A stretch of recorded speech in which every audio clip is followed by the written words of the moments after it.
Greetings, Crawford Ashley, the spiritual boxer. I'm talking about boxing again, as I always do. Well, most people now been boxing since the age of 7, so I've been training a lot, all my life basically.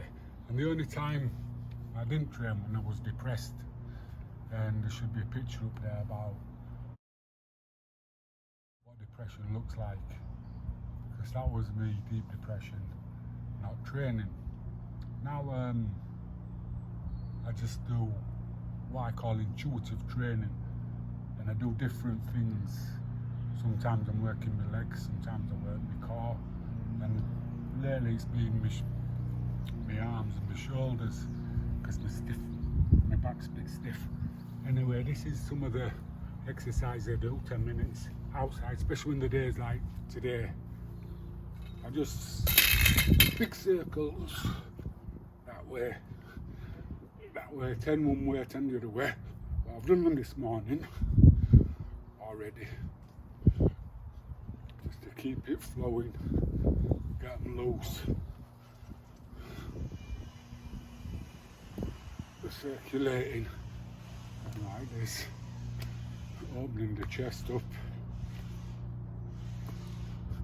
and like that, switching sides again, opening the chest up, arms up, just relaxing them and then back, then open.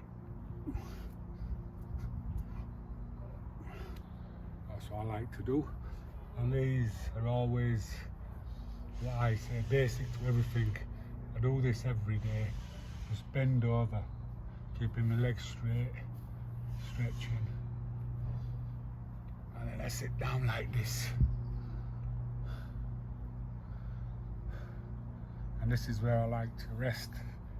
I try to sit right back on my heels until I feel myself coming over, then I go right forward till I feel my heels coming off. And just do that for a bit. Work sitting backwards now. And then I do a little bit of strength, because you want to keep the wrists there. See how far I can do it, because I've already done it this morning once. Yeah, did it a lot longer than that earlier on. But that's what you get when you're old. But you've still got to keep moving, you've still got to be supple, you've still got to have something. Anyway, get back to boxing. Well, if I've clipped this right, I've just finished doing some exercises, which, if you look at the shadow, it's weird when you're doing it by yourself. I think that's why I've been doing many of these, because it feels weird and odd. But I've been listening to a few podcasts and things, and trainers talking about boxers being unloyal and leaving the gyms and that.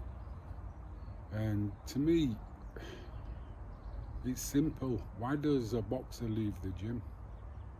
Because he's not being stimulated, he's not improving, he's being stagnant.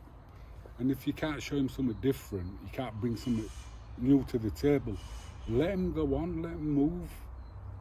You know what I mean? Why have any animosity towards it? Because you've done your job, you can't do any more.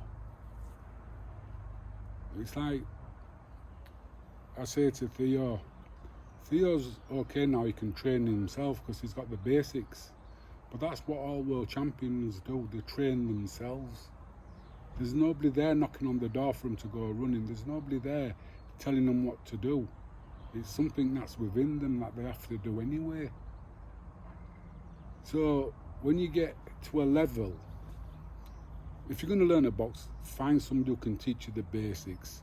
Learn the basics, get the basics down to a T, and then put your slant on it. Put your slant on it, because that's what makes you unique and different, is your slant.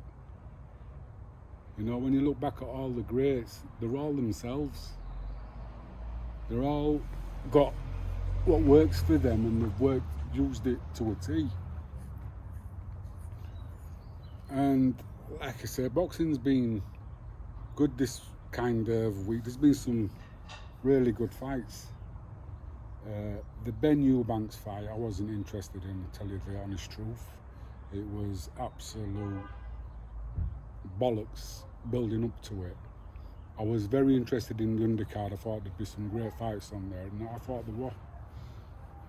But then it came to the Ben Eubanks. I never watched it, but I've been told about it many times. Then I did watch it, and yeah, congratulations to both boys. You put your hearts on the line, and you showed what the warrior spirit is. It's in. But where's, I don't know. To me, it seems like there's a lack of honour anymore. You know, respect and honour your opponent. And was Conor a drug cheat? That's open to debate until it can actually prove it that he isn't. He is. And when people say to me, how come he gets a lot of stick? I haven't said anything before about it, but I have got no time for Canelo, drug cheat, no time for Fury, drug cheat, no time for Roy Jones, drug cheat.